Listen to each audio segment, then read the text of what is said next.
Дениз Ак мамиле подкастта адамдын эң алгач өзү менен жана жакындары менен, үй бүлөсү, төгөйү, балдары менен жана акчасы менен болгон мамилеси, Дениз Ак мамилеси тууралуу сөз кылабыз. Бүгүн көй чыгарылышта мага өнүгүүмдү, өзүмдү таанып, өзүмдүн укуралуулугума жакындап, жан дүйнө жараттарынан арылганга жардам берген дүйнөдөгү белгилүү психологдордун, ойчулдардын китептеринен онду тандап келип бөлүшүп атам. Ар бир китепти автору жана китеп мага кандай таасир калтырды деген бир канча ойлорум менен кошо бөлүшөм.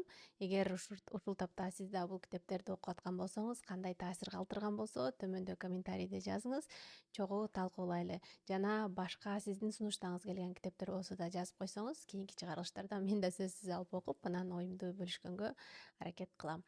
Анан бизде адам өнүгөт десе, анда адам мындай өнүгөт десе дароо барып акча таап байып деген сыяктуу нерсени түшүнөбүз да. Анан негизи биз өнүгүү деген нерсени ушунчалык көп материалдык нерсеге байланыштырып койгон үчүн адамдын руханий өнүгүүсү деген нерсени көп сөз кылбайбыз да. Бирок биздин азыр коомдо ушул нерсе абдан жайылып, өзгөчө жаштардын арасында мен ата энемдин жолун жолдобойм, мен улуу муундардай болбойм, мен табигатыма жараша, өзүмдүн нукуралуулугума жараша өзүм каалаган кесипти аркалайм, өзүм каалаган жашоону жашайм. Ал үчүн эмне кылышым керек? Канткенде мен коом менен шарттарга, белгилүү бир негиздерге дин айынан мени салып койгон кадимки кутунун ичинен, рамканын ичинен чыгып, кантип өзүмө жакындайм, кантип өзүмдүн багытымды табам, кантип өнүгөм деген нерсени аябай ойлонуп издеп атышат да. Анан ошол өнүгүү деген нерсебиздин бир эки жолу бар. Адам өз алдынча өнүксө болот. Мисалы түрдүү ойчулдардын, психологдордун, философтордун китептерин алып окуп, же болбосо жөнөкөй мындай көркөм чыгармачылыктагы дагы китептерди окуп, ошол жердеги каармандардан таасирленип, өзүн окшоштуруп, жашоосун анализдеп жана критикалык ой жүгүртүү, сергек ой жүгүртүү деп коебуз го, ошонусун өркүндөтүп, жашоосун анализдеп, ар бир жасаган кадамдарынын негизинде ошол нерселерди анализдеп отуруп, анан өзүнүн жашоосун оңдогонго аракет кылат да. Ал эми экинчи жолу болсо, эгер алган жан дүйнө жараттары бир аз оорураак болсо, же болбосо өз алдынча мен кантип өнүгүү деген нерсеге, ошол багыттын ичине кантип кирем, мен багытымды кантип табам деп биле албай аткан болсом, мына психологко, адистерге жана коуч, ментор деп да коебуз, ошолорго кайрылып, анан жардам алышат да. Анан менин өнүгүү жолум качан башталган деп деген сурооңор келе турган болсо, мен азыр 32 жаштамын, өзүм финанс адисимин жана жазуучумун. Анан ушул подкасттын дагы алып баруучусумун, мындай коомдук иштерди да аракет кылып аткарып келип турам. Анан өнүгүү жолу деген нерсе меники мындай 30га жакындап калганда башталды да. Бир 26-27 жаштарымда адам 25 жашка чейин карьерасын бир деңгээлге алып келип койгондон кийин, чөнтөгү акчага толгондон кийин, акчага толгон деген байып кетти деген нерсе эмес. Мындай күнүмдүк ыктыяштарына кыялданган, мындай рахат үй жайын алып, машинесин алып деген сыяктуу негизги адамдын ыктыяштары болот го. Ошол нерселерин толуктап бүткөндөн кийин эми мен рухумду кантип толтурам, ушул жашоо чын эле мен каалаган жашоо беле деп анализдеп, анан ошондо адам эсине келип, анан рухунун ачык экенин көрүп, анан ошондо бир аз өзүн изилдеп баштайт экен да. Меники ошол убактар 26-27 жашымда башталган да. Анан ошол убактарда менде пайда болгон ичимдеги эмнеге деген суроолордун баардыгын мен көпчүлүгүн ушундай, мен бул жерде китептерди тизип койдум, анан силерге айтып берем. Ушул негизги психологдордун эмгектерин карап, анан азыр интернетте да сонун болду. Эгер жаңы китеп чыккандан кийин белгилүү адам болуп атса, дүйнөдө белгилүү подкасттар чакырып, анан ошол адамдын билген өмүр бою жасаган эмгектеринин эң негизгилерин 1-2 сааттын ичинде сууруп чыгып, анан мындай шииресин сууруп чыгып, эгер мөмө боло турган болсо сага ичиргенге аракет кылат да. Дал ошондой мен ошондой подкасттарды угуп, анан китептерди окуп, анан өзүмдү кадимкидей таанып, багытымды билип, анан акыл эсим менен, рухум менен, денем бир бүтүн адамга жакындаганга аябай жардам берди да. Анан бул жөнөкөйлүк жаңы замандагы сулуулук деп жазган китебим ошол акыркы 4-5 жылда жазган күндөлүктөрүмдүн жыйнагы да. Күндөлүк дагы салттуу муну кылдым, тигини кылдым деген күндөлүктөр эмес. Менин коом үстүмө жийип койгон сен ушундай жашоо керек деп. Өзгөчө бизде патриарх коомдо кыздарга да 40 үйдөн тыюу деген сыяктуу нерселер, мындай тарбиялар, ашыкча тарбиялар болгон үчүн дагы сен бир нукуралуулугуңдан кадимкидей чыгып, ичиңдеги рухуң кадимки эле денеңден чыгып анан башка бир эл ушул жакшы кыз дей тургандай бир образ жаратып коет экен да. Мына элдин кызы деп койгон ошо жана эгоң менен, эго деп коебуз го, эл үчүн кийип алган бет кабың менен жашоо башталат экен да. Анан ошол бет кабымдан чыгып кадимкидей улам бир кийип алган бир канча катмар катмар бет кабымдан чыгып улам бир стереотиптерди, улам бир ушул коом ушундай болуш керек деп менин мээме жийип койгон маалыматтарды, түшүнүктөрдү, жана установка деп коебуз го орусча, ошондой нерселердин баарын чыгарып чечип отуруп анан көрсө ушундай турбайбы, көрсө ушундай турбайбы, мен билип жүргөн нерселерди мындай кылса деле болот турбайбы деген сыяктуу жана азыркы тил менен лайфхак деп коебуз го, ошолордун баарын жазып отуруп анан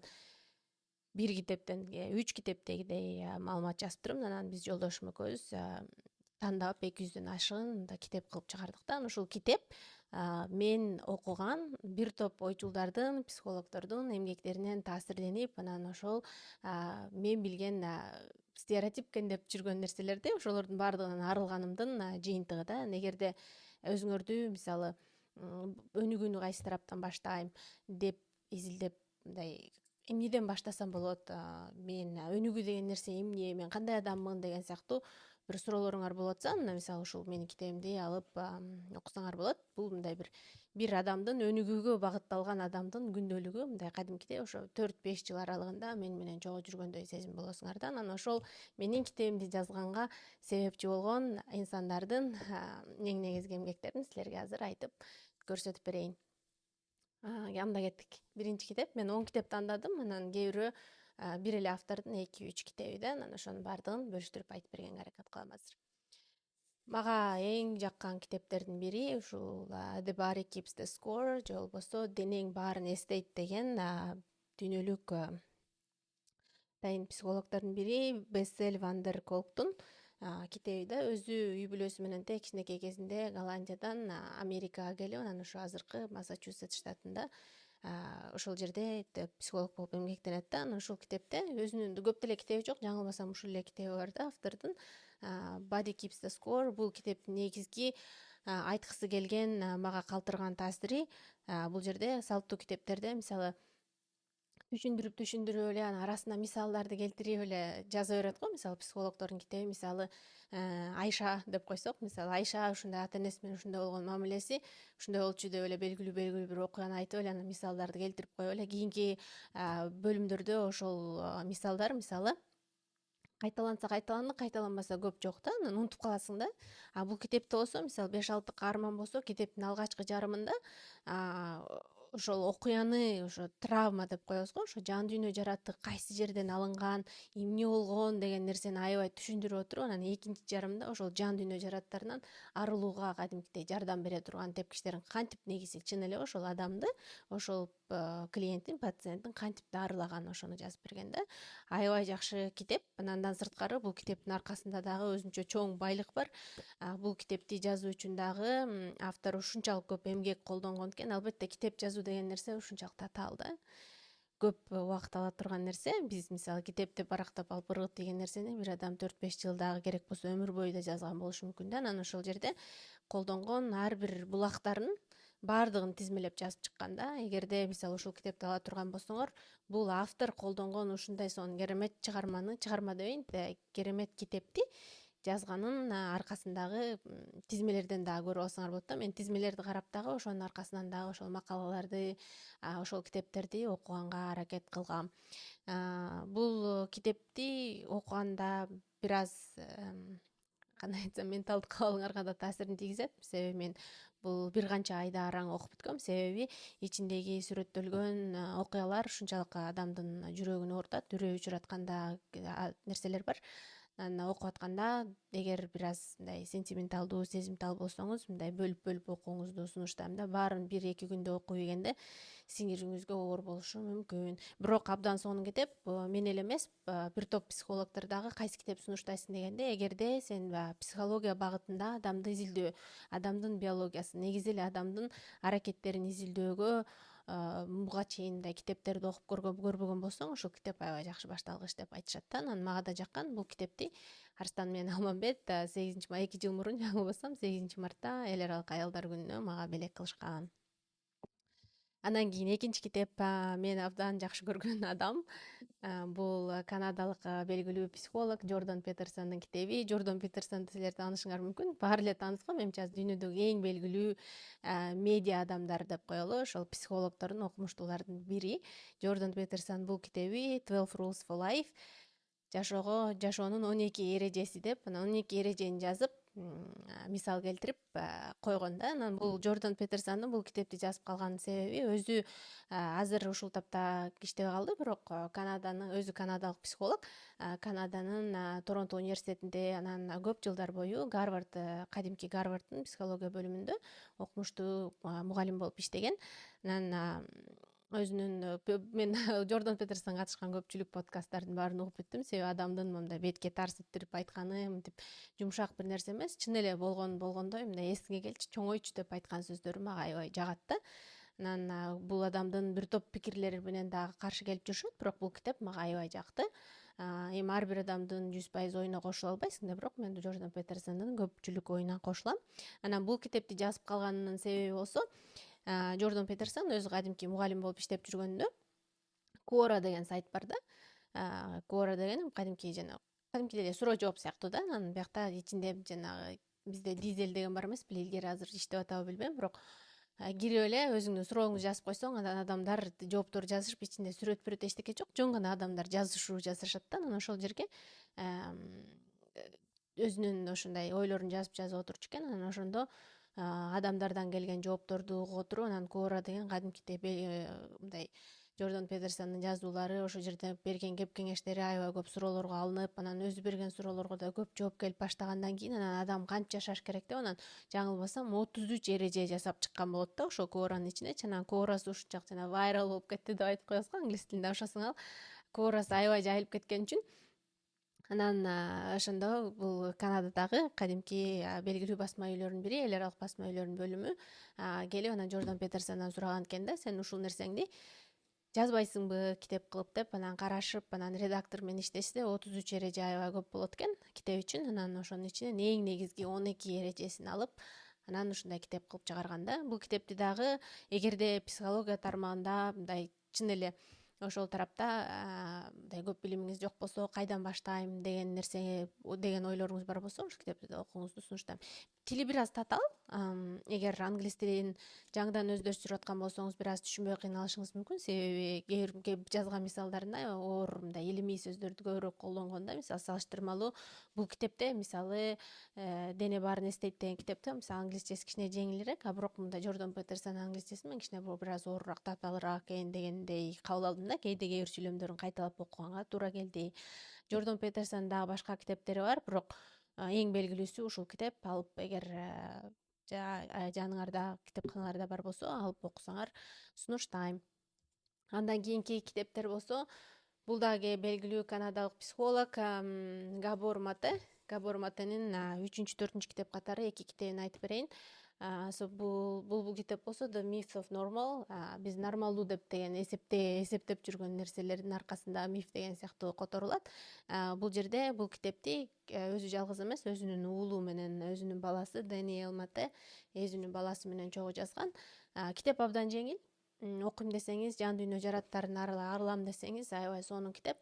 Өзгөчө бул Габор Матенин эң бир өзгөчөлүгү, жөн эле китеп жазып чыгарып койбостон, мындай кадимки салтуу психологиялык китептерден дагы сырткары, бул жанагы бул китептин ичинде жанагы адамдар мисалы алкоголдук ичимдикке же болбосо баңгизаттарга, ошондойлорго эмне үчүн мисалы аябай көп мисалы стресс болгон сайын тамак жеп кетет деген сыяктуучу ушундай нерселер бар го. Мындай түркчө айткандай көтү алышкандык да, жаман адаттар деп коелу, жаман көнүмүш адаттар. Ошол туурасында да аябай көп жазат, себеби Габор Мате Канаданын Ванкувер, Бритиш Колумбия провинциясында, Британская Колумбия деп коет, ошол жерде Ванкувер шаарында жашайт. Анан Ванкуверде Американын Калифорния штатындагы ошо мисалы эң жөнөкөй Сан-Франциско шаарындагыдай жана баңгизат колдонуп, көчөдө өзгөчө мастандан мурун жана баңгизатты колдонуп, анан эс акылын жоготуп көчөдө жаткан адамдар аябай көп да. Анан бул нерсеге климаттын да ысык болгону көп да, жылуу болгону көп таасирин берет да. Эгер кыш болсо да адамдар көчөдө жатса өлүп калат да, мындай көчөдө калган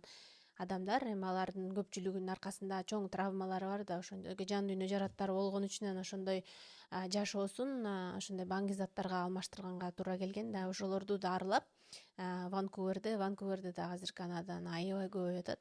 Шаардын борборунда басып жүрүүгө мүмкүн эмес деп айтып калат да. Ошондой кишилер көчөлөрдө кадимкидей чатырларын тийип жатышкандарын интернеттен эле карап көрсөңөр болот. Анан Габор Мате ошондой адамдар менен көп жыл иштешкен да, ошол мисалдарды дагы аябай жазат. Анан дагы бир нерсеси, Габор Матенин ушул китебинде дагы бир өзгөчөлүгү мындай toxic culture дейт, мисалы токсик маданияттын ичинде дагы кантип өзүңдүн жан дүйнө жараттарыңдан арылсаң болот деп жазган да. Анан бул китептин ичинде бул китептин англисчеси аябай жеңил сезилди. Мындай шаар окусаң болот да, шаар окуп окуганга болот. Анан кайра айткым келгени, бул китеп да бир аз оор. Негизи эле психологиялык китептердин баары эле оор болот. Анан мен мисалы бир китепти кээде 2-3 ай, мындай 4-5 китепти бир окуп коюп, анан бирден окуганга туура келет да. Себеби сиңирүү оор да. Ичинде жазган татаал тагдырлар оор. Ошон үчүн бөлүп окуйм. Бирок бул китепти мындай жеңилирээк да, кичине салыштырмалуу. Анан Габор Матенин дагы бир белгилүү китеби, бул Myths of Normalга чейин чыккан When the Body Says No дейт да. Качан денең жок дегенде деген китеп экен. Мен жарымына чейин окуп бүтүп, анан оор экен кадимкидей таштап койдум, кыйналып кетип, кайра окуп атам канча айдан бери. Бирок аябай сонун китеп экен. Бул китептин мага эң калтырган таасири сенин билбей жашап, билбей эле күнүмдүк стресстин абалында жашап эле маани бербей жүрүп, качан сенин денең жок деген абалга келет дейт да. Анан көпчүлүк учурда биздин денебиздеги алган ооруларыбыздын кадимки эле ошол эле эң оор оорулардын, мисалы рактардын дагы белгилүү бир себеби мындай физикалык эле оору болуш керек деп дарылай беребиз дейт да. Бирок түрктөр да айтып коет, мындай рух хастасы депчи, рухтун оорусу деген. Бизде рух оорусу деген түшүнүк жок да кыргыз тилинде. Себеби бизде мындай кыргыз тилинде, кыргыз дүйнөсүндө эле негизи мындай адамдын руханий абалын дарылоо деген нерсе абдан өнүгө элек да. Ошол үчүн сөзсүз эле бир жинди болуп оорусаң, анан Чымкоргонго барып жатышың керек. Ошол жакта Чымкоргондо оорукана бар да, атайын мындай акыл эси ооруган адамдардын. Анан мындай мисалы акыл эси катуу оорубаган, өзүн дайын таппай калган эмес, дайынын билет, бирок ошол эле учурда руху ооруп аткан адамдарды дарылоо деген түшүнүк көп жок да. Мисалы психологко көрүн десең дагы, көрүнүп атам десең да, алтысаның аман, телегейиң тегиз, эриң жаныңда, балаң үйүңдө, акча тыйының бар, сонун жерде жашап атасың, ата энең аман десең, сага психологдун эмне кереги бар деп айтат да. Бирок менин жан дүйнөмдө, жүрөгүмдө эмне болуп атканын билбейт да. Мына ошондой сыяктуу маданият болуп атканда, ошондо стресстик абалыңда ошол рухуңдун оорусун айыктырбасаң, ошол сенин денеңден оору болуп чыгат деп айтат да. Бул Габор Матенин дагы аябай өзгөчөлүгү ошондо. Мен бала тарбиялоо боюнча дагы китептери бар. Мен аябай көп окуп, анан дайыма катышкан подкасттардын баарын укканга аракет кылам. Ушу Габор Мате дайыма айтат да, ошо жана аң сезимдүү ата энелик боюнча өзгөчө ата эненин баласы менен болгон байланышы, жана attachment, анан кайра баласын бир канча убакыт таштап кеткенде, мисалычы ата эне кичинекей бала билбейм, энем кайда деп издеп, анан жана detachment деп коет да, кайра ажырашуу, ошондой оор сезимдери болгон. Ошол кичинекей кезинде дагы ата энеси жанында карабай, мисалы көпчүлүк учурда бизде ата энелер азыр балдарын таштап коюп башка жерге иштеп кетип атышат да. Мисалы балада деп билбейт да эмне болот деп ойлойт. Биз баланын курсагын тойгузганга эле аракет кылып, жакшы жашоо бергенге аракет кыла беребиз. Бирок баланын руханий абалы үчүн ата энесинин алыста болгону, ошо мен айткан эле detachment да, ажырашуу. Ошол нерсенин канчалык оор болуп атканын дагы түшүндүрүп, мен мээме, акыл эсиме жеткирген негизги ойчул психолог. Мага аябай жагат чыгармалары. Бул китепти да окуп көрсөңөр болот, бирок англисчеси бир аз татаалыраак экен, анын ичи дагы оорураак экен да.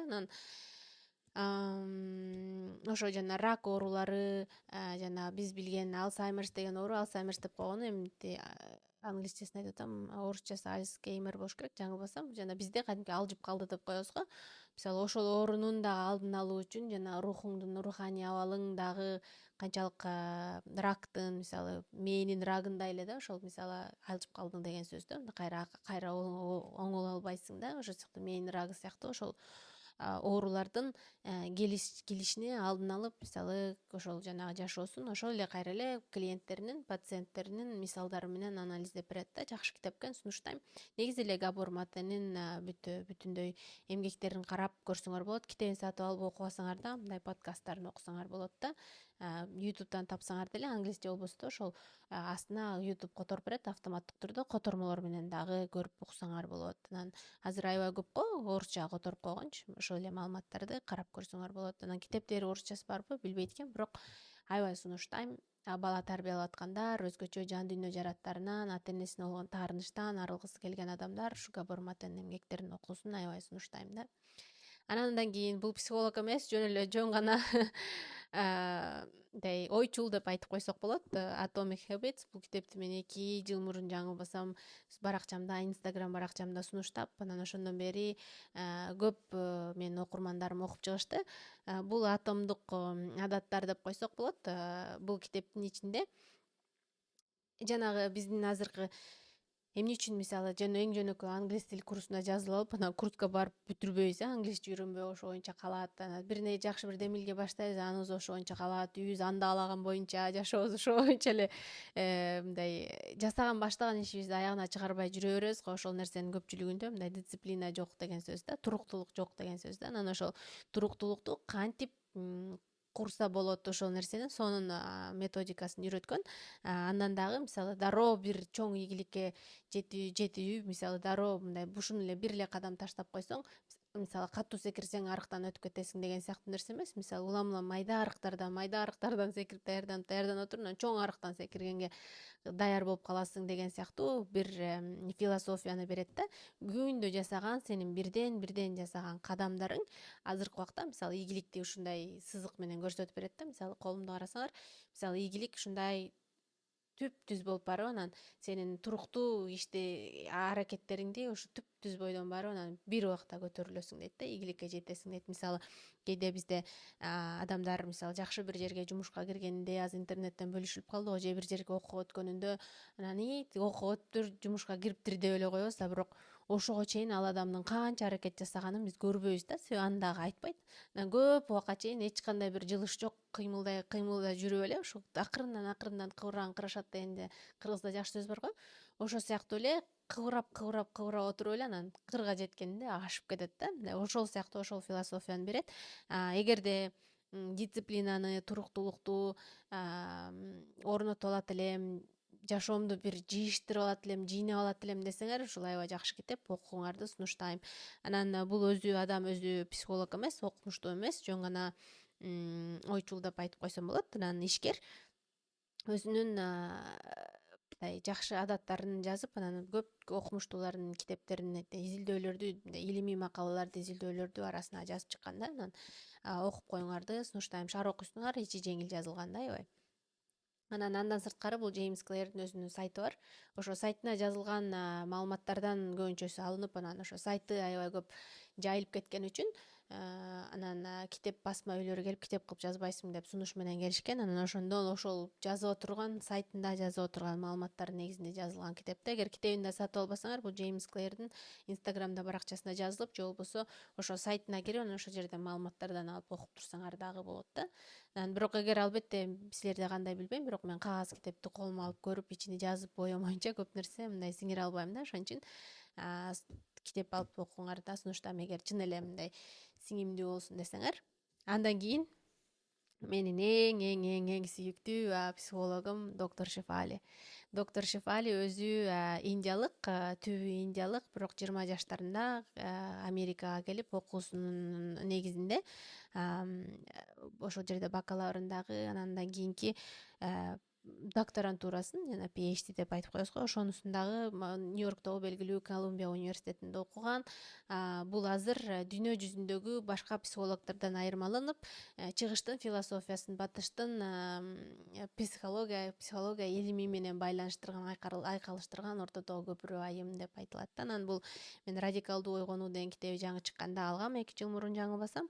Ошондо бир сире окуп чыктым эле. Анан азыр кайрадан окуп атам, себеби телеграмда жабык канал түзгөнбүз, чөйрө түзгөнбүз, ден сак мамиле аттуу. Анан ошол жерде өнүгүү, өзгөрүү, оңолуу деги эле жашоону жыйыштыруу деген темаларды аябай көп сүйлөшүп атабыз. Анан бул июнь айынын темасы мүчөлөр менен, чөйрөлөр менен өзүңдү кабыл алуу, келбетиңди кабыл алуу, денеңди кабыл алуу, анан дисциплинаны өнүктүрүү, туруктуулукту өнүктүрүү, андан кийин ден соолугуңа, мээңе кам көрүү деген темаларды тандап атабыз да. Негизи бул өзүңдү кабыл алуу, өзүңдү шартсыз мен дагы ошол элдердей эле адаммын деген нерсени, мындай чакырыкты өзүңө сиңирип алып, анан өзүңдү башкаларга салыштырбай, кандайдыр бир деңгээлде эмоционалдык жетилүүңө, моралдык жетилүүңө мындай инвестиция жасап башта деген бир жакшы көпүрө ай болуп атат. Анан кийинки айларда дагы бул теманы кеңирирээк улантабыз.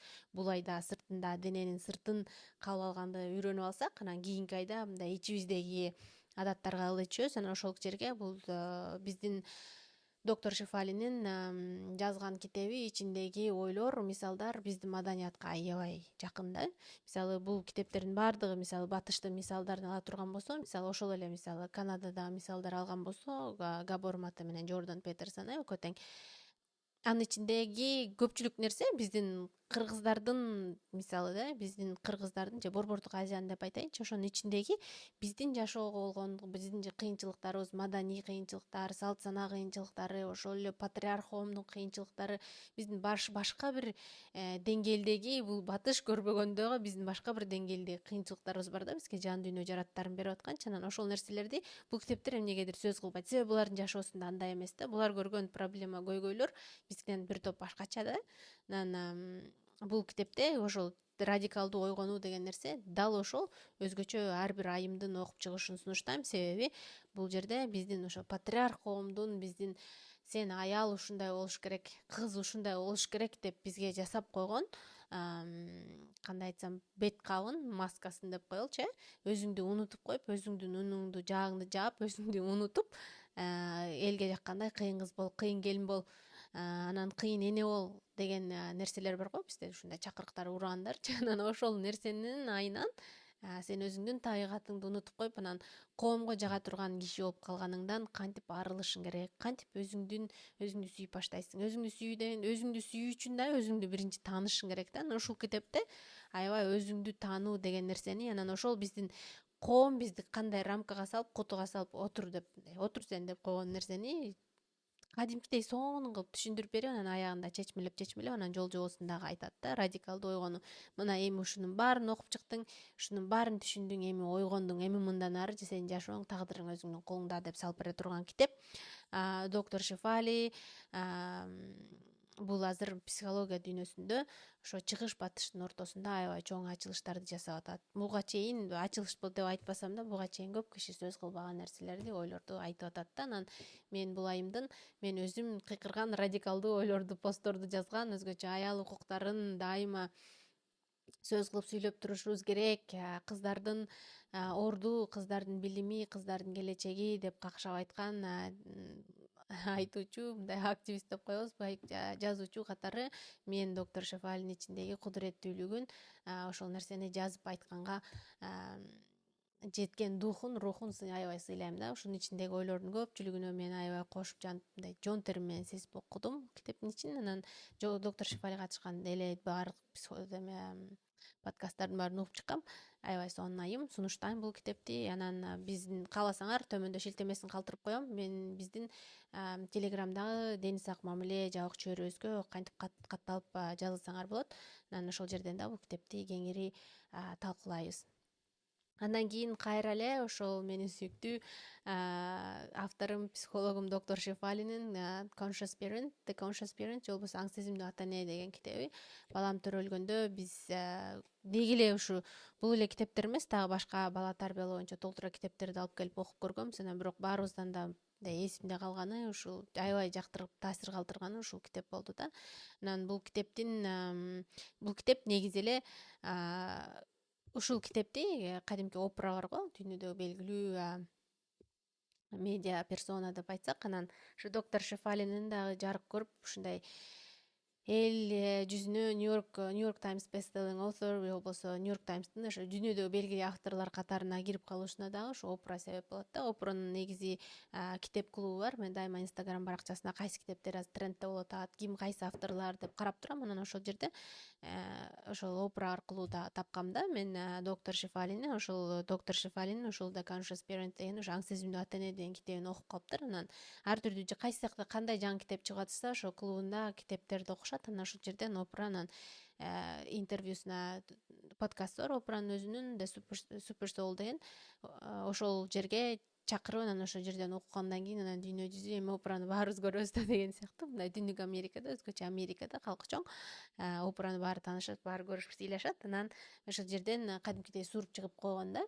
Анан ошондон кийин китептердин баары сатылып, китептери New York Times best-selling book болуп, ошол эң көп сатылган, эң жакшы сатылган китептердин катарына кирген да. Анан бул аң сезимдүү ата эне деген китебинде негизги айткысы келген ою балаңды табигатына жараша тарбияла деген деп айткысы келген да. Мындай кадимки салттуу биз мисалы бала ушундай болуш керек, ата эне ушундай болуш керек деген ураан менен тарбиялабай, баланын баары башкача, баланын ар бир бала уникалдуу, ошо уникалдуулугун кабыл алып, анан ошого жараша аң сезимдүү мамиле кылып тарбиялаш керек.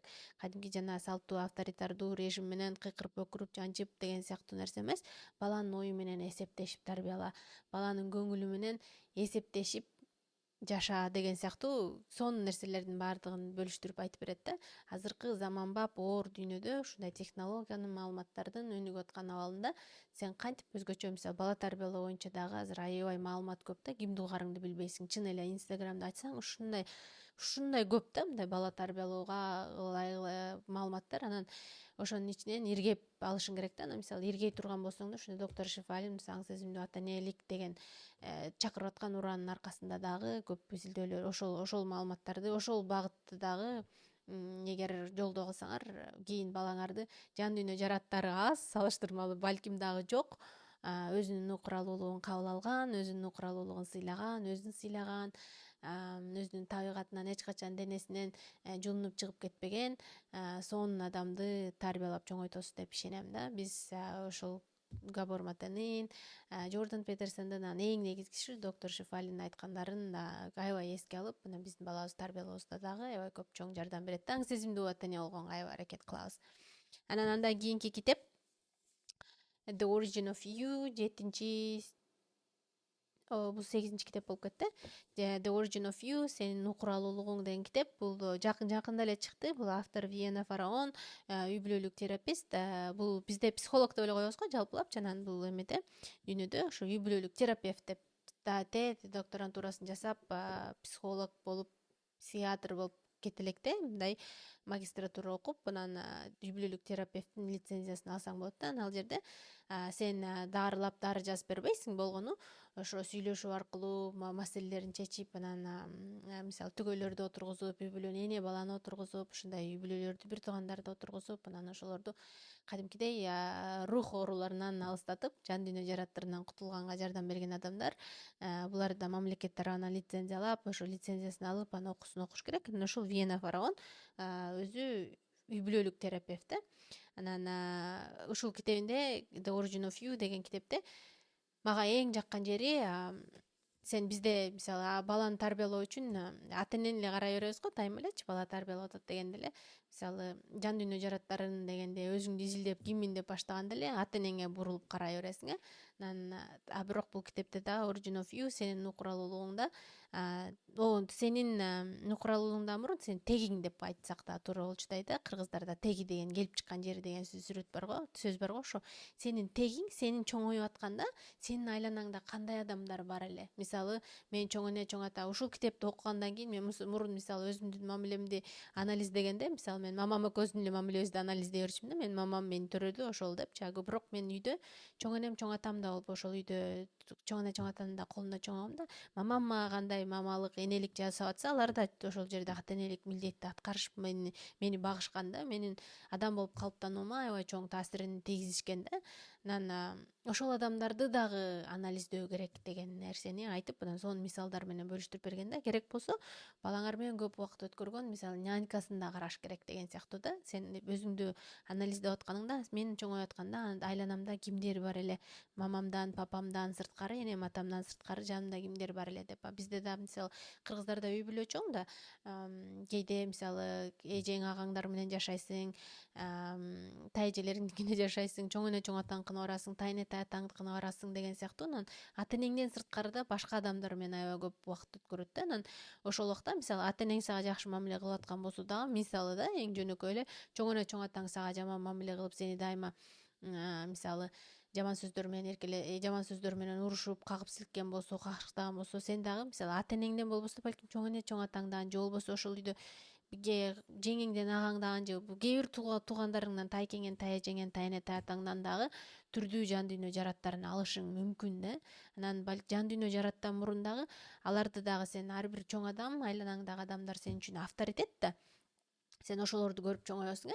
Мисалы энем ушундай, энем ушинтет деп энеңди турайсың, атаңды турайсың, байке эжелериңди турайсың, жакшы көрүпчү анан кичинекей кезинде. Анан бирок алардын жасаган ар бир аракети чын эле туурабы? Сен бала болуп билбей калдыңбы?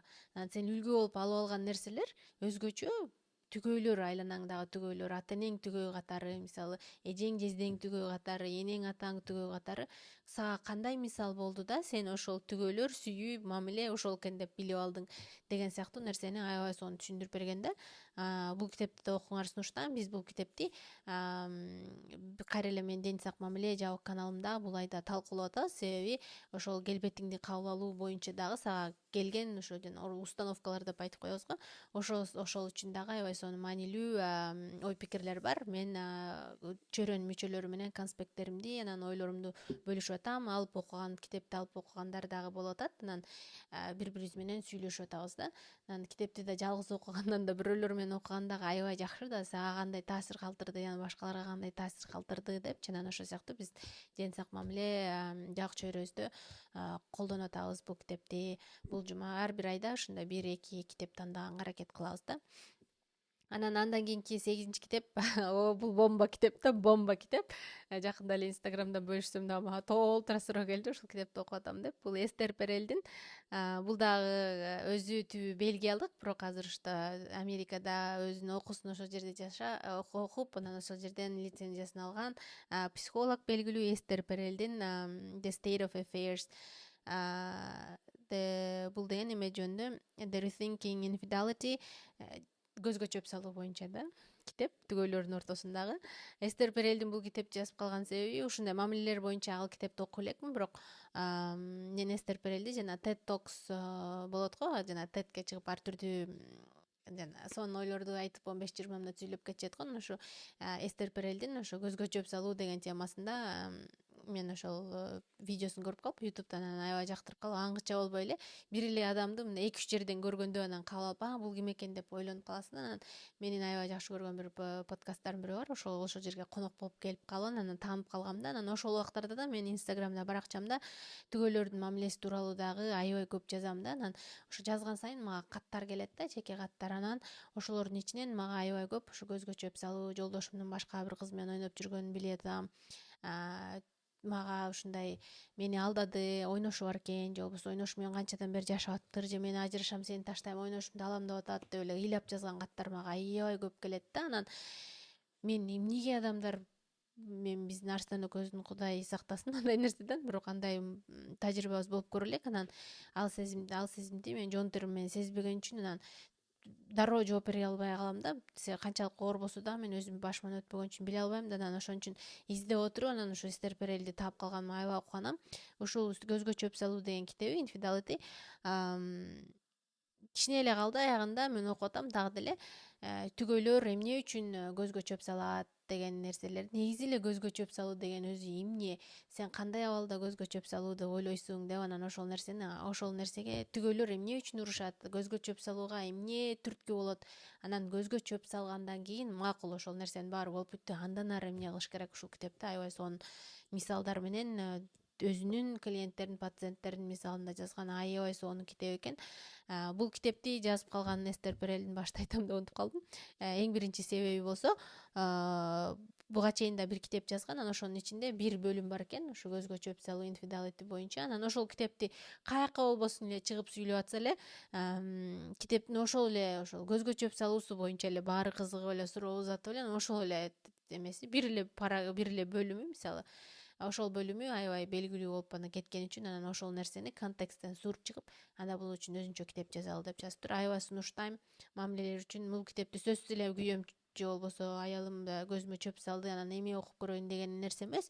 Өзгөчө үйлөнө элекдер дагы окуп койсо аябай маанилүү, аябай пайдасы тие тургандай да. Анан бул нерсени, бул китепти өткөндө жабык каналда айтып берем деп чечишпей калдым, бирок ичинде окуп бүт конспекттеримдин баардыгын жакын арада бөлүшкөнгө аракет кылам. Азыр биздин темабызга бир аз ылайыгы жок болуп атат, бирок түгөйлөрдүн темасына келгенибизде сөзсүз ичиндеги мага таасир калтырган нерселердин баарын айтып берем. Анан 10-китеп бул психолог эмес, жөн эле ойчул деп айтып коелу. Bad Feminist же болбосо жаман чала феминист деп айтып коелу. Роксан Гейдин ушул китеби, эсселердин жыйнагы, 40 эссе бар ичинде. Мен бул китеп жаңы чыкканда, мен китеп дүкөндөрүнө барганыбызда жана ушундай мемуар, биографияларды окуганды аябай жакшы көрөм да. Анан ошол жерге барганда ошо мемуарлардын арасында турганда, бул мемуар стилинде жазылган эсселердин жыйнагы да. Ошо мемуар эссе деген жанр адабиятта бул акыркы 20-30 жылда жаңыдан чыгып аткан, жаңыдан өнүгүп келаткан адабий жанр. Мисалы биз узун китеп окугандан тажайбыз го, мисалы тажап кетесиң го, бир нерсени эле кечке айтып берсем, мисалы салттуу биографияны мен жаман көрөм да, аябай төрөлгөндөн баштап анан азыркы жашоосуна чейин монтип эле сүрөттөй беришет го. Мисалы ошондой биография окугум келбейт да. Ага салыштырмалуу мисалы Мишель Обаманын мисалы Becoming деген китеби бар го, ошо таза биография, жарымына жеткенге чейин мен чыдабай кетип андан ары окуй албай койгом да.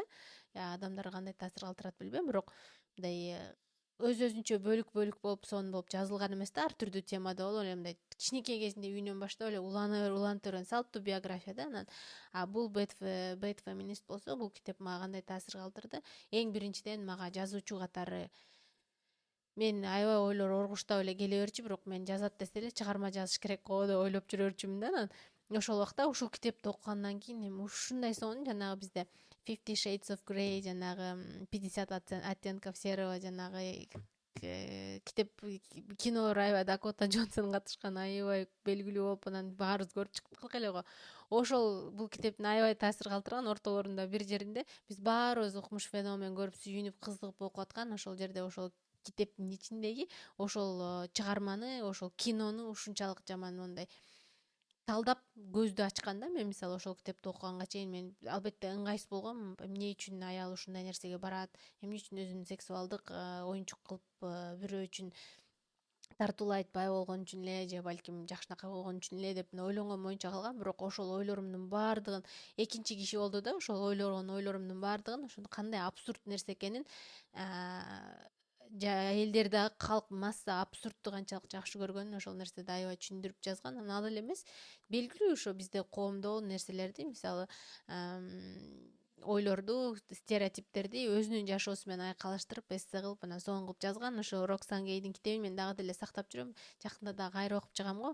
Менин ошо блогдорду жазып баштоомо негизги себепчилердин бири болгон да. Ошондо көрсө ушинтип жазса болот турбайбы деп анан акырынан жазып отуруп, анан ошо Роксан Гейдикинде эсселерди жазганга жетишкенге аракет кылып калдым. Мынчалык тең келге анчалык жете элекмин, бирок кийинки китебимди жөнөкөйлүк, мисалы бул ушундай кыска эсселердин жыйнагы боло турган болсо, мындан кийинки китебимди мындай 30-40 анан көлөмдүү эссени жазайын деп азыр ошону чамынып ичин бөлүктөрүн жыйнап аткан убагым.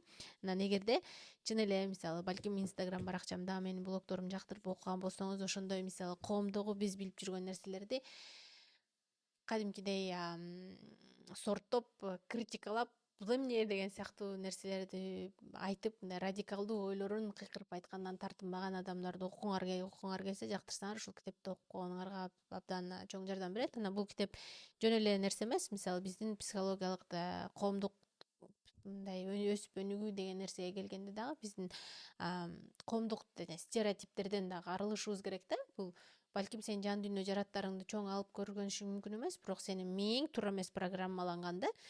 Ошол коомдогу белгилүү, аял момундай болуш керек, эркек момундай болуш керек деген сыяктуу эле түшүнүктөрдүн ичинде, мисалы сүйсө кызганат деп коет го, ошол сыяктуу мындай чын эле бир абсурд түшүнүк да, бирок бул нерсеге көп адам ишенет да. Мисалы ошондой сыяктуу ошого ишенген үчүн анан канча аял мисалы талкаланып, астын мурду оозу кесилип, кулагы кесилип, анан астын өлтүрүп атышат мисалы кызганган турбай аял жөн жүрсө болмок да деген сыяктуу түшүнүктөр да мисалы ошондой сыяктуу түшүнүктөрдөн дагы арылуу үчүн мисалы ушундай ойчулдардын китептерин окуп туруу керек да. Балким сиздин жан дүйнө жараттарыңыз жок, балким ишиңиздин жүрбөй, сиздин капа болуп атканыңызга себеп ошондой туура эмес установкалар, мээңиз туура эмес программаланган да, ошолордон ачылыш керек. Ошон үчүн ушундай коомду критикалаган адамдарды окуу сергек ой жүгүртүүңдү өзгөртүү анан аябай пайдалуу болот да. Мисалы мага деле Инстаграм баракчамда кээ бир нерселерди жазганда мага жини келип таарынышып анан баракчаман чыгып кетишет, анан бирок кайра келгендерин да көп көрөм да. Анан келгенден кийин дагы сен мурда ушул айтканыңа жаман жиним келип эле көрсө ошол туура турбай деп, албетте сен көнүп калган установкаларыңдан, мээңдин программасынан мээ аябай жалкоо негизичи.